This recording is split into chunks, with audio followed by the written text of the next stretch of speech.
Remind yourself in your offices and in your life, if you're a master communicator, then you got to make sure that you commit to the vitality track and not the cancer track. Do you remember what the difference was between those two?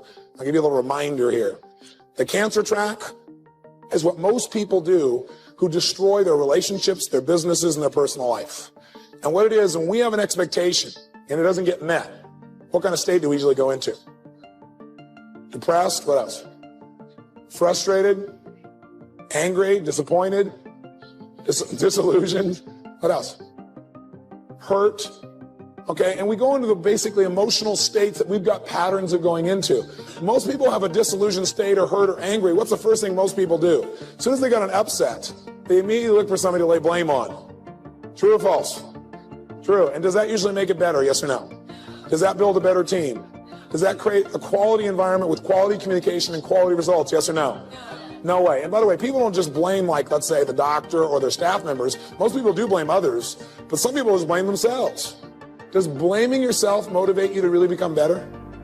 Rarely. And some people don't blame themselves, they blame circumstances. Well, it's not my fault, it's because this and this and that. You know, the truth of the matter is we can always find a reason why something isn't working. But the bottom line is we have to be responsible for the results. Now, what do some people do? They go, okay, well, now that I'm done laying blame, that's not enough. I'm angry, and I need to make sure I feel justified, so they go to step 2. They justify and complain to other people. Go out there and subgroup. We talked about this before. Now, how many have seen this happen in your office amongst anybody in the last 60 days? Let's see some honest hands. How does it feel, again, when somebody, let's say, talks behind your back? When somebody subgroups, and 2 people get together and say, oh, so-and-so's there. How does that feel to you? Yeah. If you keep doing that, what's going to be the ultimate impact on your relationships? It's going to destroy them. It's going to screw them up royally. You've got to stay out of that place and promise yourself and commit not to subgroup. But if you've got an upset, who should you handle that upset with? That person directly. Third thing people do is after they get enough people, and they all say, yeah, I'm upset too. By the way, what are your chances of finding somebody else who's upset? Somebody else whose expectations are not been met. What's the chances of finding somebody like that? About 100%, right? It's called life. Then what happens? You get these people together and you sit down and resent and brew, right? And get worse and worse and more angry until finally what somebody does is usually confront somebody. And they say, look, I was honest, and they didn't respond. Confronting is not the style we want to use. And lastly, what most people do is after they confront is they give up and seek revenge. We don't want to do that. We want instead, as master communicators, to go for the alternative we talked about last time, which is the vitality track, which is where you get excited and appreciate the feelings that you're having. Where immediately you say, okay, I got these feelings, they're intense, I feel angry or upset. That's exciting. I need to appreciate the fact that my brain is telling me that I need to change something. Because we all found out last time, negative emotions are a signal. They're a call to what? Do you remember? Action. If you got negative emotions, something's hurting. What it's saying to you is you need to change either the way you're looking at this, your perception, or you got to change your actions. The way you're doing it, the way you're communicating, the way you're making requests.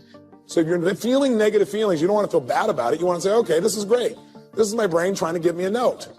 I need to get curious about what is it that I really need right now. And I need to think of what else could this situation mean. I'm really upset about it, but what else could it mean? Maybe the doctor raising his voice to me or her voice to me isn't they don't care about me. Maybe they're stressed. Maybe I ought to see if I can support that person. Maybe I need to soften the way I'm feeling about this and not say I'm devastated, but say, you know, I'm a little frustrated with the way they're treating me. Maybe I need to go and communicate as soon as possible to that person that, you know, I know they have good intent, and I'd really appreciate it if they changed their style of communicating with me because it just doesn't feel good and I want to support them. And if I do that enough and I focus on meeting this person's needs, I'm going to probably meet my needs. So as a master communicator, what we're doing is controlling meaning, and we're making sure that when we have negative emotions, we don't see them as a negative, we see them as a call to action, a chance to change. We spend a lot of time talking about mindset from the standpoint of think positive, so positive things happen. And I do believe in having a positive mindset, obviously. I think that the actions that you take are way more important in terms of developing that mindset. But we don't spend enough time on what you were just talking about, which is understanding how the automatic nature of worrying about stuff all day long, how that is making you less money, how it is making you less happy, how it is disconnecting you from your spouse, how it is keeping you unhealthy, and how it is a habit that robs you of joy and opportunity and power. And it is one of the easiest habits to break. Number one, your life happens in 5-second windows. Number two, in 5 seconds, you can control what you think, you can decide what you're going to do, and you can change absolutely anything, which changes absolutely everything. And so the 5-second rule is a mind trick. That's all that it is. A fancy way to call it is it's a form of metacognition, but it's basically a hack. It's a cheat code. Okay. And the way that it works, and this is the challenge with getting it out there, is that it sounds so profoundly stupid, like a gimmick, that it took a while for people to actually take it seriously. I get that. And to really stack up the science to make, anybody that interacts with it go, holy shit, like this actually works. Yeah. So here's what it is. Basically, the moment you catch yourself hesitating or doubting or starting to worry or about to chicken out or shrink or shut up or whatever it is that you're about to do that is shrinking your power, you just go 5, 4, 3, 2, 1. You count backwards, 5, 4, 3, 2, 1. What happens when you do that? Don't do it out loud because it'll scare somebody. Like a psycho. And I mean, 5, 4, 3, 2, 1. I'm talking. Yes, exactly. No. My turn. Yes, exactly. Although, I say it's so simple that people use it with their kids. This is a Saturday Night Live skit in the making, right? Totally. I can see this. I would love that because that means I've really made it. True. Your kids will use it on you. So my kids will use it on me. So if I have a certain tone that comes out, I'll hear my 12-year-old go 5, 4, 3. Watch that tone, Mom. Or Mom, 5, 4, 3, 2, 1. I thought you were going to go to the gym. Yes. So by counting backwards, the kind of cheat code that you're doing in your mind is you are interrupting what are called habit loops that get encoded in the central part of your brain. And you are starting up the prefrontal cortex. It's a little trick that causes focus, and it's a lot like having a mantra because you're shifting gears. But the thing about having a mantra is, and I suppose that as you count backwards more and more and more, you become used to it, but it becomes a habit that triggers action. So what you do is go 5, 4, 3, 2, 1, cut off this part of the brain, awaken this part of the brain, and then move. And what happens with the counting backwards is there's nowhere to go after 1. And your mind is socialized in a countdown situation to go. Yep. And so counting up won't work because you can keep going forever. and you do it in many aspects of your life. So it's actually not something that requires any focus. The game of business is an infinite game, right? It obeys all the rules. There are known and unknown players. You don't know all the competitors necessarily in one industry to another. The rules are changeable. We haven't all agreed what the rules are. And there is no winning the game of business, right? The game just perpetuates. In fact, the game of business has existed longer than every single company on the planet today, and it will outlast every single company on the planet today. If you look at the Dow Index of 30-something odd companies that make up the Dow Index, something like 70 or 80% of those companies are 35 years or younger, right? So it gets me thinking, if you listen to the language that companies use, they don't know what game they're in. They talk about being number one. Talk about beating their competition based on what agreed upon criteria, based on what agreed upon time frame. Is it market share? Is it profits? Is it revenues? Square footage, number of employees? Over what? 1 month, 5 months, 6 months, a year, 5 years, 10 years, the life of the company? I haven't agreed to those rules. And so companies can arbitrarily declare themselves number one in anything they want if they set the standards and the time frames. And the only reason we do these things on an annualized basis, we tend to compare ourselves to other organizations annually, is only because we pay taxes annually. If we paid taxes every 18 months, that would be sort of the standard. But again, we still haven't agreed what the metrics are to be number one. That means the companies that are playing the infinite game are playing against most of the others who are playing the finite game, means those finite companies find themselves in quagmire. Almost Every single bankruptcy, not almost every single bankruptcy is a company that's run out of the will or the resources to play. They drop out of the game. The game will persist. Another company will fill their space. It's not like the business stops or the industry ends. And the companies that are playing the infinite game will frustrate those finite players, which I absolutely adore. So I spoke at an education summit for Microsoft. I also spoke at an education summit for Apple. Now, I would say about 70 to 80% of the executives at Microsoft spent about 70 to 80% of their PowerPoints talking about how to beat Apple. At the Apple Summit, 100% of the executives spent 100% of their presentations talking about how to help teachers teach and how to help students learn. One was obsessed with their journey, with their vision, with their cause. The other one was obsessed with their competition. Guess who's stuck in quagmire? Guess who's frustrated by their competition? Let me tell you, in order to have something different, you are going to have to do something different. In order to have something more, you have to do something you haven't done yet. I had to say the things I didn't want to say, do the things I didn't feel like doing to have the life I know I wanted. Period. Period. And all I did was give instructions for here, do this bite size, do this bite size, do this bite size, digestible, palatable pieces of what you can do. Does that sound good, you guys? And when you look up, and you don't have to have a magnificent change over 12 months, have a small change over 30 days, and then a small change over 30 days, your breakthrough will come in needlepoint moves. And you'll look up in 5 years and not recognize your life. Follow your passion first. First. And when I retired from the game, I sat there asking kind of all the wrong questions.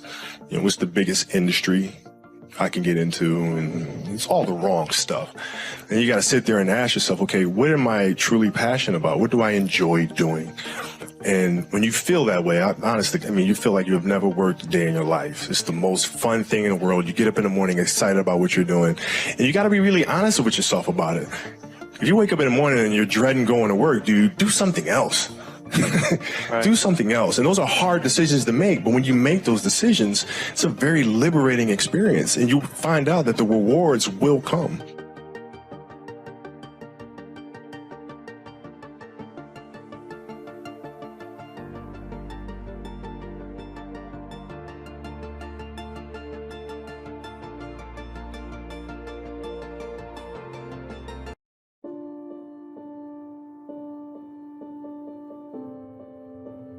Don't you have some measure of health? Ain't you working? You may not have the car you want, but don't you have a car? You ain't homeless. Now, when you start tripping and you get depressed, you got to go into yourself and come up with some gratitude. You can't be discouraged and grateful at the same time. I woke up, I just wasn't on the right side of the bed. Went downstairs, I pull out a list of everything I'm grateful for. I thank God for 75 things every morning. By the time I got to 13, I was fine. I'm alive, I'm breathing, I'm healthy.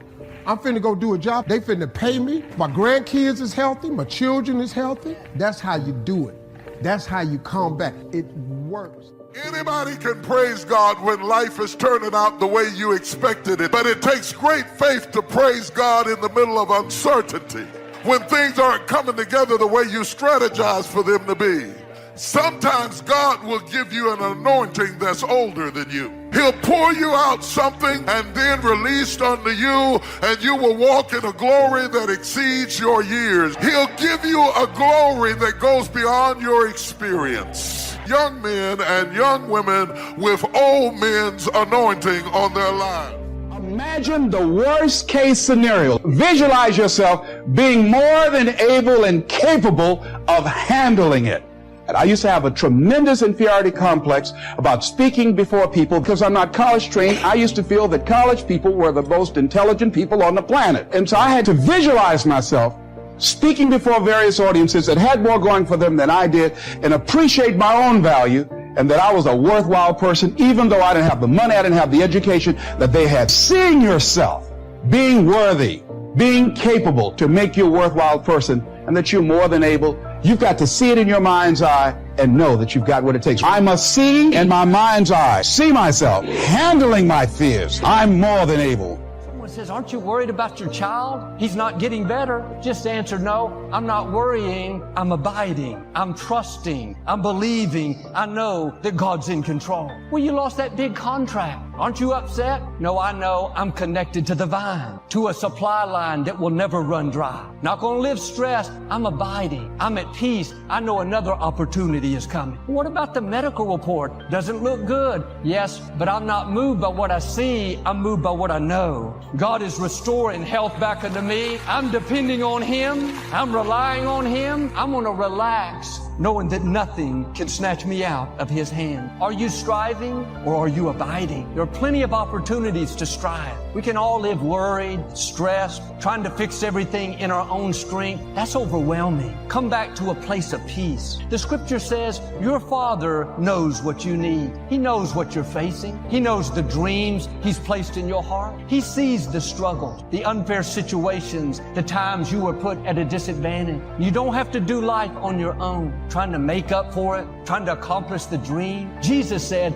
come to me and I will give you rest. Stop your striving, depending on your own efforts, your own ability. That's draining. If you'll start depending on Him, you'll feel that load lift off of you, because God has you in the palm of His hand. He hasn't let go of you. You may not be connected to Him, but He's not disconnected from you. If you're going to feel His strength, see His favor, you have to stay connected to the vine. You can only do so much in your own effort. But when you get up each day and say, God, I'm not going to worry today. I'm not going to live frustrated by what I can't change. God, I'm depending on You. I can't do this on my own, but I know connected to You, I can do all things. Connected to You, I can accomplish my dream. Connected to You, I will see this problem turn around. It's significant that Jesus used fruit in this illustration. We have some lemon trees in our backyard. I see the lemons out there hanging on the vine. They're just abiding. They're not struggling. They're not frustrated, thinking, why am I not growing faster? How am I going to change from green to yellow? I'm the wrong color. What if I don't ripen? I've never walked by and heard a lemon complaining. I've never seen a worried lemon. They just hang there drawing strength from the vine. They're not stressed because they know as long as they're connected to the source, to the vine, they're going to get everything that they need. And sometimes we wonder, how can I accomplish my dream? What if I don't meet the right person? What if I don't get this scholarship? No, as long as you're connected to the vine, you don't have to worry. It's not your job to figure everything out. There are things that you can't see because you're the fruit. You're not the vine. The vine is where the lemon is getting nutrients. That's what's causing it to develop pulp, grow seeds on the inside, turn from a flower blossom to form a thick outer skin. Quit worrying about how everything is going to work out. God has already planned out all of your days. There's not a problem you have or will ever have that He doesn't have a solution. He's the one that's going to cause you to bloom. Like that lemon, He's developing in you what you need to blossom, to grow,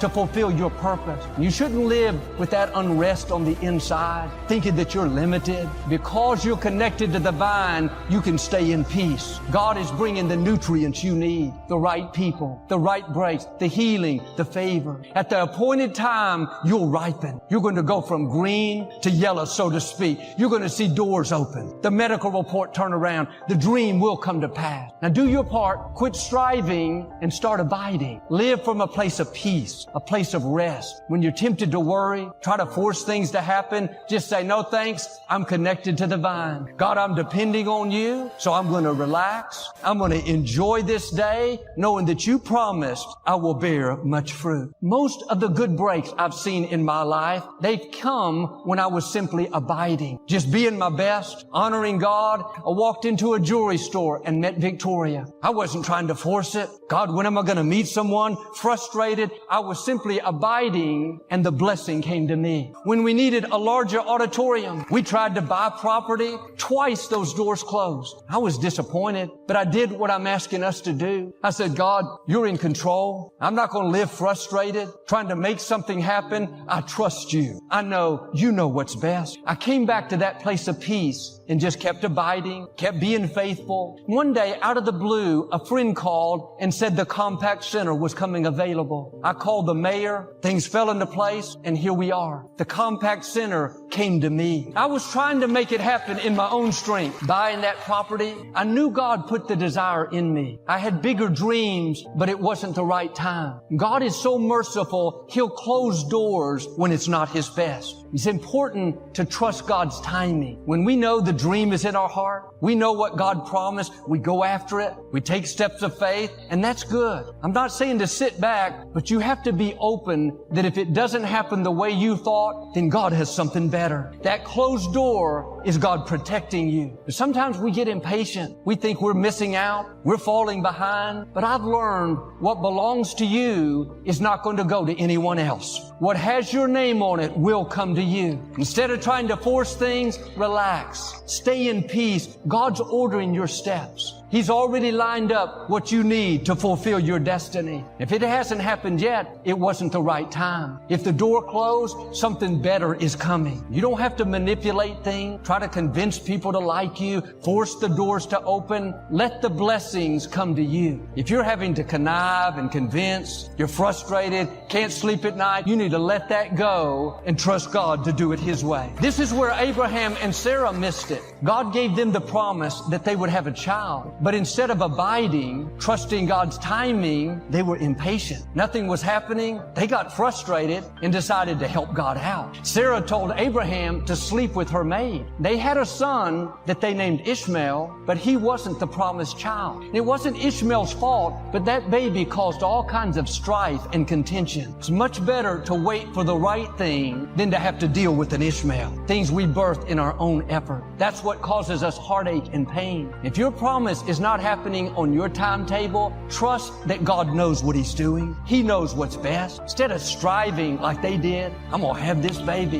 I'm going to make it happen. I'm going to marry this person even though I don't have peace. I'm going to buy this house even though it's not what I really want. Oh, be patient. Don't settle for second best. Just because it hasn't happened yet doesn't mean it's not going to happen. Keep abiding. Keep doing the right thing. Your time is coming. The truth is, we've all probably birthed some Ishmael. We've all forced some things to happen. But here's how good God is. That didn't stop the promise. God doesn't say, man, you blew it. You quit abiding. Now it's not going to happen. No, 20 years after God gave Abraham the promise. This was after they had Ishmael, after they had made mistakes. Sarah got pregnant at 90 years old and gave birth to Isaac, the promised child. And it may be taking longer than you thought, but don't water down your dream. Don't settle for less than what you know God put in your heart. You don't have to make it happen only in your own strength. Yes, use your gifts. Do what you can, but don't force things. You keep abiding and Isaac is coming. At the right time, you're going to see God show out in your life. In the meantime, relax. Enjoy where you are.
and what didn't happen and how you were treated and who didn't raise you and who didn't love you. You don't have to grieve about it at all. Once you understand, the greater the digression, the stronger the progression.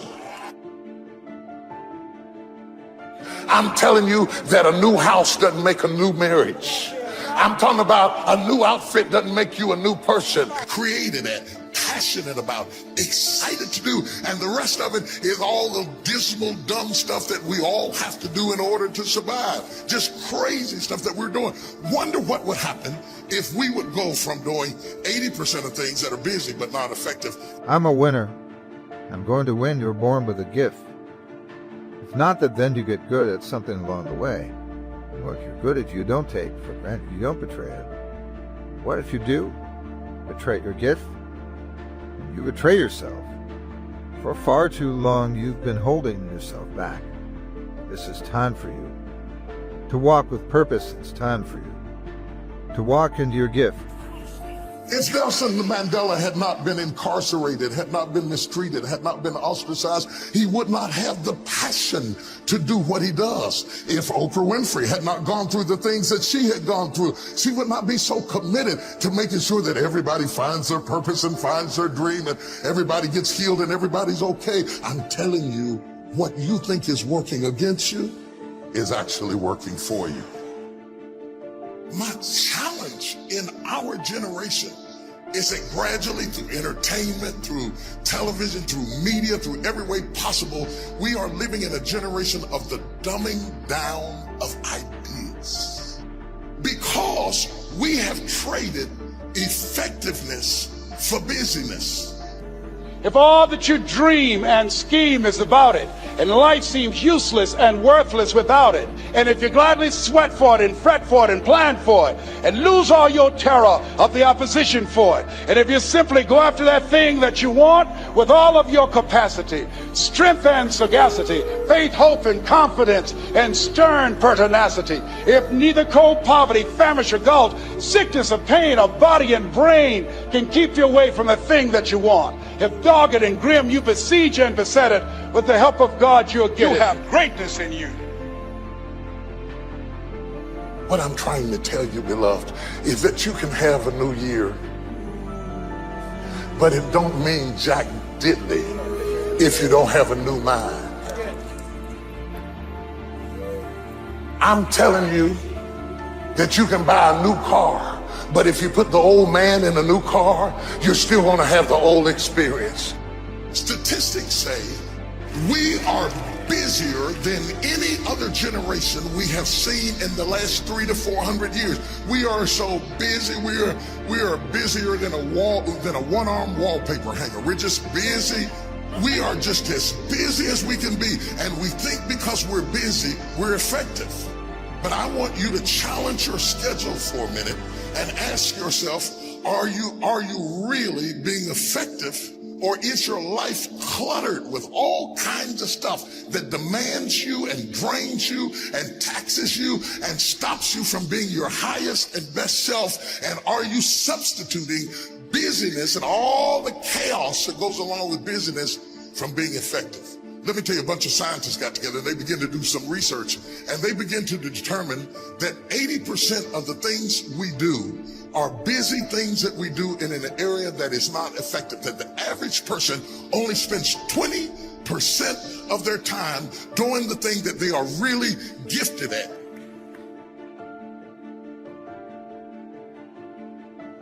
Through until something is done, come hell or high water. Tears and struggles and pain, and you go through it anyway, and you show up and you continue to fight on no matter the circumstances. Tired as you are, as many mistakes as you made, you do make a difference.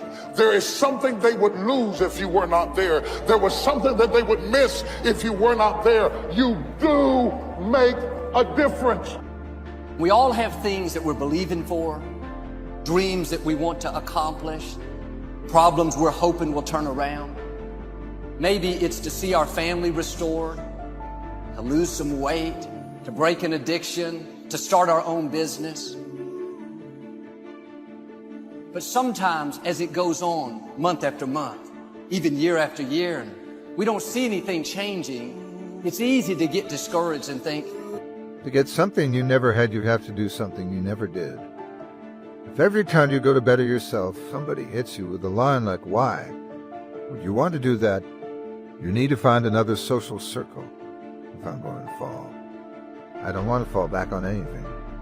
I want to fall forward. I figure at least this way I'll see what I'm going to hit. We did not come this far to just break down and lose not. By grace and mercy, by blessings from God, my life is because God has seen it to be so. Oh, but I got plenty of people around me who want credit and want you to not give credit to God and give it to them. I got that. But it's okay. It's so clear to me what my father was saying to me. And I get it as I get older and older. People come into your life for seasons. I guess that's the same thing. You know, they season up, they gone. Well, you know, hear the way they try to hold you. Oh, you gonna forget where you come from? Oh, you ain't gonna keep it real no more? I don't wanna go back where I come from. I don't wanna keep it that real no more. It was real enough for me living in a car. I had enough of that real. Now I don't keep it real. I wanna go keep it dreamy. I wanna go keep it fantasizing. I want to keep it out of this world. I want to see what that's like. I've got companies that are in the education space. I bought Adweek with a group of partners. I have my financial companies. So the diversity I have is mind-boggling, but that's also the secret to investing. You know, if you've got all your eggs in one basket and there's a problem, you need to make sure you run your business really successful, give it your all, not start 20 of them. But once that business really is strong and your investments are strong, then you can build a second one. Most people, they build a business and then it's not going as well as they want, so I start another business because it feels more exciting. And it's like, you have one child you're not taking care of, so let's have a second child and a third child, and it just doesn't work. But the diversity of it also makes me excited. So I manage 12 of them actively. The others, I have such great partners. Like, you know, I own the Major League Soccer new franchise in LA. I'm a partner in that. It's called the LA Football Club. Well, my partner is Peter Guber, who owns the LA Dodgers and owns the Golden State Warriors, and about as smart a human as you could ever have in the sports field. Always offers you a second chance. You know what it's called tomorrow for far too long. You've been holding yourself back.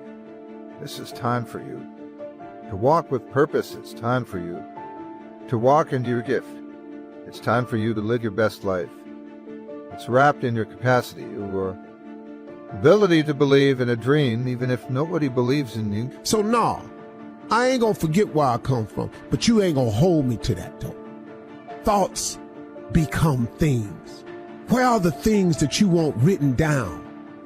What do you think about the most? How grateful are you for what all God has done for you? Where you at with that?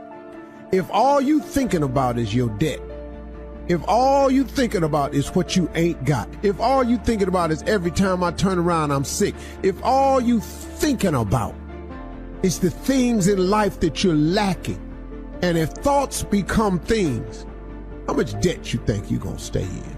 How much lacking you think you finna fill your life with?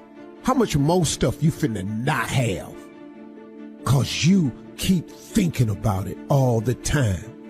When you gonna be grateful? When you gonna say thank you? When it's gonna come out your mouth, man, that I may not be where I wanna be, but I sure am grateful for what you've given me so far. And then I bought, in the esports field, that's mind-boggling. We fill whole stadiums now with people watching people play video games. So I bought Team Liquid, which with my partners, with Peter and everyone else. And so, I mean, the opportunities are just amazing because I'm partnering with people who have skills that are the best in the world, and I'm bringing mine. And you combine them, you know, you get a greater impact. It's until you open your mind, open-mindedness creates that. We all shut down our mind. Like, for instance, when I broke the pull-up record, everybody around me who heard the pull-up record was 4,020 pull-ups. That's the first thing they did. Oh my God. 4,024 hours? Or yeah, it's 4,020 pull-ups in 24-hour period. Yeah. The first thing I did versus closing my mind and like, oh my God, that's crazy. I went and got a pen. So how many is that every minute? Exactly. Every hour, every second. Instead of taking life and making it out to be this grandiose thing, start breaking it down. Support you can get you there. Put your gut and head down and take charge here in life.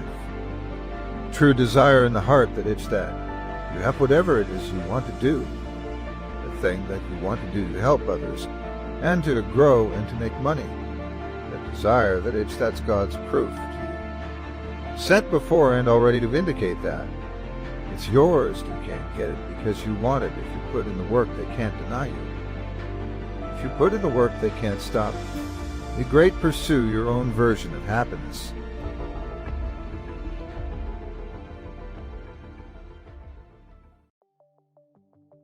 We're all biochemically unique, but there are rules you and I both know scientifically that if we violate them, our energy drops. If we align, and we're going to have disease, if we align with them, high energy. So that's the science of achievement. Get there quicker. How do you do it? One, obsess about what you want, right? Focus on it continuously. Have so much emotion about it that you take massive action. Keep changing your approach. Model somebody really great. And then with some grace, take some grace too. Yep. Some call it luck. Some call it God. If you do the first 3 steps, that 4th step usually kicks you over. But the more important lesson, and the one that I'm obsessed by getting people's minds, and I really appreciate me planting the seed with everybody, the one that'll change your life more is the art of fulfillment. And I say the art of fulfillment because what will turn you on, excite you, fulfill you, is going to be different than this man here who I know is your friend behind the camera, and this beautiful lady here. It doesn't matter how close we all still are fulfilled by slightly different things. And so, what I really want is, I believe that success without fulfillment is the ultimate failure. And I really want people to be fulfilled even more so, because billionaires, that sounds ridiculous, but they're a dime a dozen. That's an exaggeration. Lots of people become billionaires. What's a hell of a lot more rare is someone who loves life every single day and stays happy when it doesn't go their way. There's nothing worse than an angry rich man, an angry rich man. You want to slap them. It's like they have every benefit in life. But that's what the human mind does. The human brain is 2 million years old, and this is not designed to make you happy. It's designed to make you survive. And survival, it does it by fear. So what the brain does is looks for, what do I need to fight or flight from? And so it's always looking for what's wrong. And our minds can take us over unless your heart is what's running you. So what I try to do is show people how to shift that. And I try to do it 2 ways. One is I jolt them. Now, one way you can do that is that about 2 years ago, we lost what I consider to be a national treasure, Robin Williams. Yes. How much did you enjoy or love Robin Williams? He was incredible. And when I heard that news, it was just like everything stopped. And it was devastating to think also that he took his life. Well, if you think about it, here's a guy. I met him once. I was at a TED Talk, and he loved it, and it was my birthday, and he came, and he stood in a restaurant, surprised me, and started singing happy birthday to me as a Jewish woman, as a Russian, all these things. He was such a beautiful soul, and I've never lost to suicide, and I had no idea that years later that's where he'd be, and he never reached out to me. But here's why I bring it up. Here's a man that was a master of the science of achievement. He knew how to take whatever he envisioned and make it real. He wanted to have his own TV show. Everyone told him it was impossible. He did it. He wanted the #1 show, Mork and Mindy. He did it. He wanted a beautiful family. He did it. He wanted to make more money than he could ever spend. He did it. He wanted to make movies. He did. He wanted to make movies and win an Academy Award for not being funny, his #1 skill. And he did it, right? He wanted to make the whole world laugh, and he did it. And he didn't just kill himself. He hung himself in his own home. It's self-full to be first, to be as good as possible to you, to take care of you, to keep you whole and healthy. That doesn't mean that you disregard everything and everyone, but you want to come with your cup full. You have to ask for what you want and don't settle for what's available or what you think you can get. Say it again. They told me say it again. A spiritual code of conduct says that you have to ask for what you want and do not settle for something because it's all you think you can have or because it's what's available. If you want it single, don't settle for it if it's married. Let me take a walk.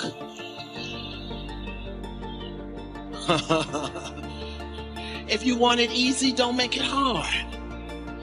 And if you want it hard, then you gotta work with it if it's not.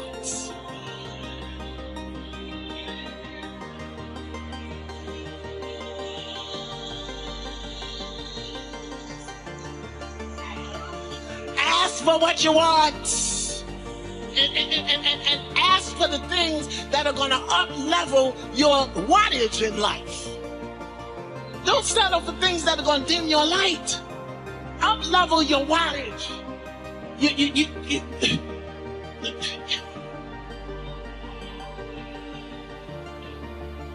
Sometimes our light be blinding us. Your light is so brilliant, it blinds you. The reflection of it shining back in your eye. And so you get confused. And you be holding on to things that do not reflect your own brilliance. Did you hear what I said?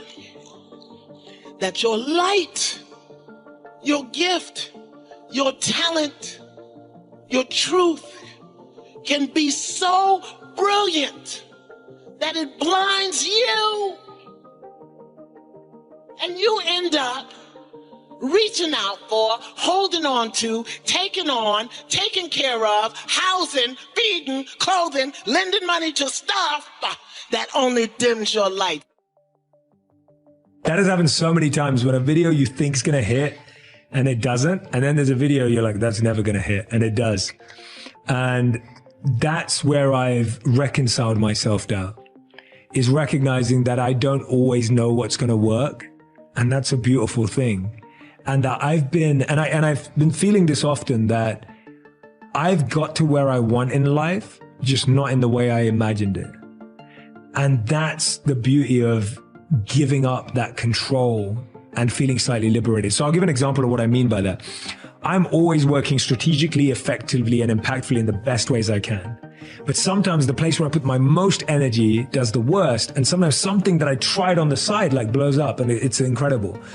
And that's where I've reconciled myself down, recognizing if I'm putting my best foot forward and I'm working strategically and effectively, the things that are going to work will work. And it may not be the things I expect. And what we're doing is, or what I do sometimes too, is you're so focused on wanting one thing to work, you miss the fact that there's like 9 other things that are happening that are amazing around you that you could never have dreamed of. And I've seen that in my life countless times where I wanted one thing to work, 3 things were working over here, but I was so like, why is this not working? Like, why is this not working? That you miss that. So self-doubt for me is something that I've tried to build a close relationship with, and I get it all the time. I still get it before a post, before a video, before anything. I mean, I was just I'm working on my book right now. I just launched a podcast, and before I launched the podcast, I had no idea how well it was going to do, how badly it was going to do, or anything. And there was a part of me that was like, are people going to listen to this? Like, are people going to care? Like, I ask myself all those questions still today. Number 1, I'm glad I asked myself those questions. It means I'm human. It means that I care. It means that it's important to me. I speak at so many conferences and everyone always asks me, do you still get nervous? I go, yes, I get nervous because I care. The day I stop feeling nervous, that means I don't care anymore. If I don't care anymore, that means I don't love what I do anymore. So for me, the first thing is I recognize that self-doubt just shows me that I care and that something's important to me. Whereas I don't doubt myself around things that I don't care about. Like if you asked me a question right now about what's the recipe for this amazing dish, I wouldn't know, and I'd say, I don't know. And I'd be okay with it because I don't care about cooking. I'm not a cook, right? But if it's something that you care about, you'll have self-doubt. The second thing that I do with self-doubt is I go, okay, if that's the things that I'm doubting myself for, what strategies, what can I put into place to overcome them? Doubt is just a great way of making you check what you need to work on. So if my doubt is, oh my God, not enough people are going to listen to this. So I'm like, okay, so how do we make it more listenable? How do we make the content better? How do we make the conversation better? If my doubt is, I don't feel like people are going to like this topic. Okay, what themes am I good at talking about? What is, it's a great checking system to improve what you have. So don't look at self-doubt as negative. Turn it into a positive by actually asking yourself those questions, right? So build a relationship with self-doubt because it's never going to go away. Right. Don't avoid it. Don't avoid it. Definitely don't avoid it. It's never going to go away. So if it's never going to go away, build a happy, positive relationship with it. So my positive relationship with it is you're showing me what I need to focus on to feel less of that. And most of us feel self-doubt because we're not researching, we're not building knowledge, we're not building expertise. And I think that's the biggest thing for me is when I feel self-doubt, it's because I'll give a perfect example.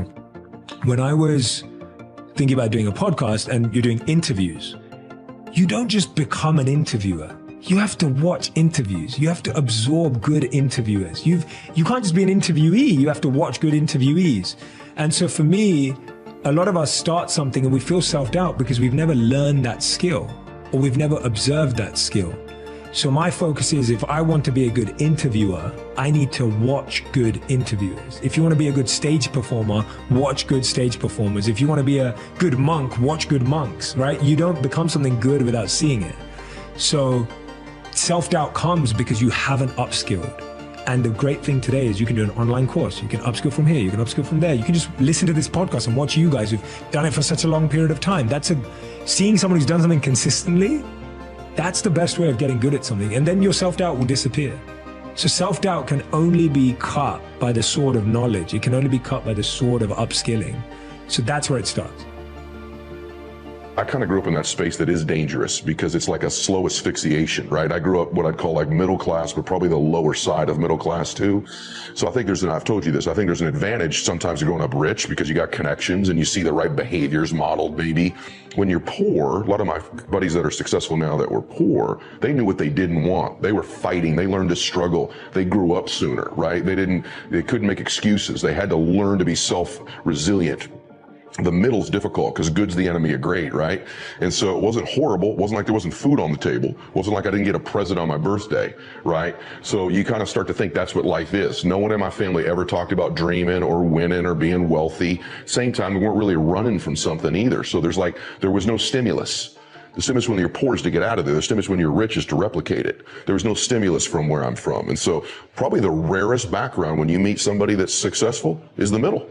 It's actually the rarest that you meet somebody, they're from the middle. And so a lot of your listeners come from that place because most people are in the middle, right? And so I'm sort of, I think, an example of some of the things maybe you would need to do to get out of that space to move from good to some form of greatness in your life. Yeah. It's comfort, right? That word comfort can be a killer, right? And so that's exactly why I wanted you to point that out, is because so many of us do come from that. And also we're maybe existing in it right now. So true. And how important is it to stretch ourselves and to really kind of get comfortable with discomfort? You need to do that. Malcolm X is a guy that I've read a lot about. And Malcolm X, my favorite quote of Malcolm X is that which you do not hate, you will eventually tolerate.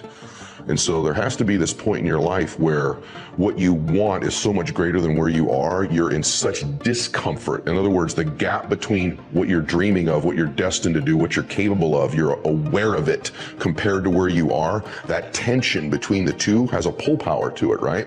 And so it's important all the time that wherever you are in life, that you're chasing that next version of you. There's this thing I'm just unbelievably passionate about.